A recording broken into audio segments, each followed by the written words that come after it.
That's, you know what I found out today? They actually set the money in like an interest-bearing savings account, and they just let it sit, the money that they're supposed to be spending. So at least they can do something fiscally responsible. They should just copy Nancy Pelosi's stock trades with it. We can pay the national debt off overnight. But so it's still shut down, and there's this big fight over healthcare. So basically, we've talked about the illegal immigrants, and there's disputes on both sides about how much merit that is to it, whatever.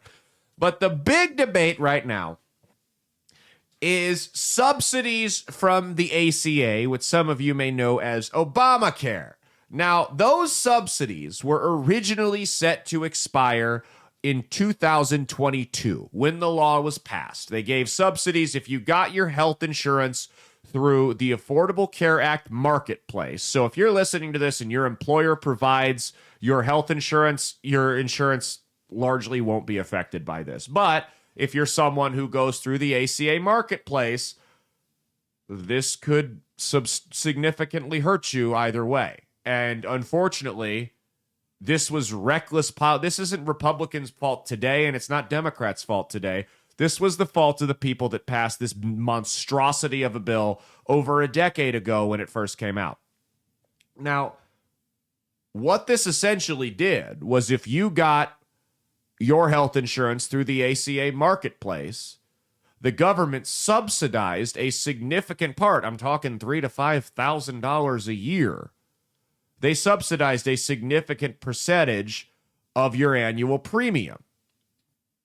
And they set that to expire. Now, the problem with setting that to expire, that's either something you're going to do it for good or you're not going to do it at all. Because the problem with setting that to expire is you get people on it for a long time and they get used to it. Now, the average insurance premium goes up like 5 to 7% a year, right? But you're going to see a couple 100%. So you get people used to this and they're on it for 15 years or whatever. And then just boom, out of nowhere, their rates triple and they don't know what to do. They're like, can't keep the lights on in their house because they have to pay for health insurance because, oh yeah, Obamacare also made it illegal for you to not have health insurance. Now, again, this largely won't affect you if you've got insurance through your employer. The reality is these subsidies have to go away. We cannot afford to keep funding this crap. These subsidies have to go away, and we have to let the insurance companies compete for these people's business. We have to open the market up. We cannot let the government continue to prop up bad business practices. That has to stop. Insurance. Now, I'm oversimplifying the health insurance problem in this country. It is a massive problem. It is a disaster. We could do an entire episode on how bad the health insurance in this country is.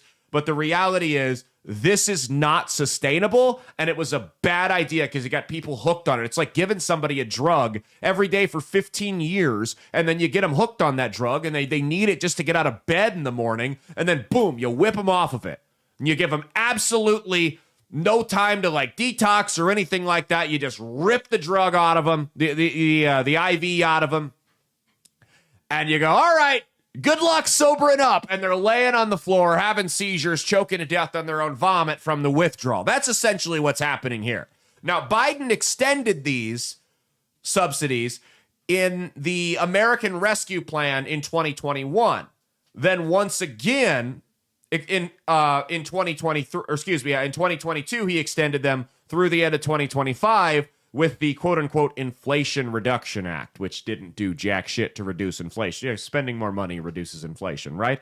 So essentially what Biden did was he kicked the can down the road to the next administration. Biden knew from the get-go he was going to be a one-term president. He knew that. He didn't give a rat's ass what the next guy or girl was going to have to deal with. So they said, all right, I'll sign this so I don't have to deal with these subsidies. We'll extend them. We'll shoehorn this in with the Inflation Reduction Act that we know is going to pass because we have the votes to make it work. And we'll just let whoever's next take care of it. This is again, this is Donald Trump has inherited a problem that has been the result of decades of bad policy making. It was bad policy making when they put it into the bill. It was bad policy making when they decided they were going to kick the can down the road for 3 more years and pass the buck on to the next guy to deal with. That is a bullshit way to manage a country. It's a bullshit way to manage a company. It's a bullshit way to deal with anything It's just not cool. Like, if you did this in the private sector, your coworkers would hate you. I'm sure all of you have had a job where somebody leaves, and after they leave that job, you find out that that person, maybe toward the end of it, the last couple months, wasn't really doing their job, and now you've got a whole giant mess you've got to take care of that's not your fault. But if shit doesn't get fixed, it really doesn't matter. The shareholders don't care. The customers don't care. Your boss doesn't care. If it doesn't get fixed, it's going to be on your ass for not getting it fixed. That's where Donald Trump's at right now. Donald Trump has got a really bad situation on his hands. There is no way to win here. Let me make that clear. There's no way to win. You can either cave and continue a reckless bad policy and pass the buck on to whoever the next president is to continue to fund this crap and drive inflation up and drive the federal debt up even more and just bad fiscal policy, or you can cut these things off and you can leave millions of people in a really bad position. There's no good way to do this. No, there is a good way to do this. It's called you open the market up and repeal a bunch of the regulations, and you let the insurance companies compete. And this is going to be harsh for a lot of people, but insurance companies should be allowed to discriminate against you. Health insurance companies should. Absolutely, they should be. It is ridiculous that a guy who is eating clean and going to the gym 5 times a week pays the same health insurance premium as a guy that's 400 pounds and eats McDonald's every other day. There's no reason those guys should be paying the same rate. They can charge more for smoking, but not for eating like a fat pig. Somebody make sense of that for me. So while all this is going on, you've got federal employees who aren't being paid. You've got EBT is set to expire, and we'll talk about that a little bit more in the next segment. And you've got a vote in the Senate about, hey, we've got people who are going on a month without a paycheck. Our employees, we're members of Congress. We're still getting paid. Isn't that funny, Mia, how the only federal employees that still get paid during a shutdown are Congress? What are the odds of that? How many of you guys out there listening to this wish you could just shut your job down, not work, and still get paid? Wouldn't that be a fun time? That would be great, right? So they brought it to a vote because the Democrats keep saying this is the Republicans' shutdown. It's their fault these people are being furloughed and they're not being paid. And they haven't just brought it to a vote. They've brought it to 13 votes. And every single time they say, hey, do we want to pay our people? Do we want to fund EBT and welfare so, people don't starve next month and we don't have food riots? The Democrats, every Democrat, not named John Fetterman, has voted no to it. Every single Democrat, not named John Fetterman, has voted no to it.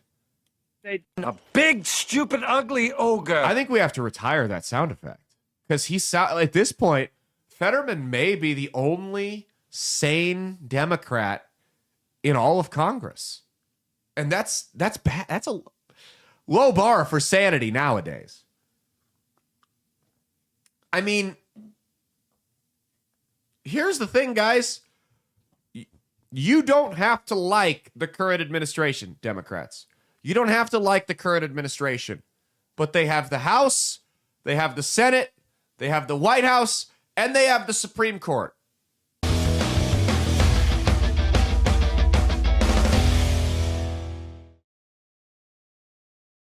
Hey, thanks for watching. If you liked what you saw, be sure to click the link in the description to get the full episode on Rumble. If you prefer to listen along, you could actually get us on Spotify, Spreaker, and iHeartRadio. You can also go to www.outlawstreamers.com to learn more about not just my show, but tons of other great shows and all the exciting projects they have coming up. Follow my socials at Caleb Isn't Funny on Twitter and Instagram, at Caleb Salvatore Comedy on the Chinese Spy app that is TikTok, and be sure to like and subscribe to this YouTube channel. Thanks, and we'll see you every Saturday for brand new episodes of That's Based. Peace.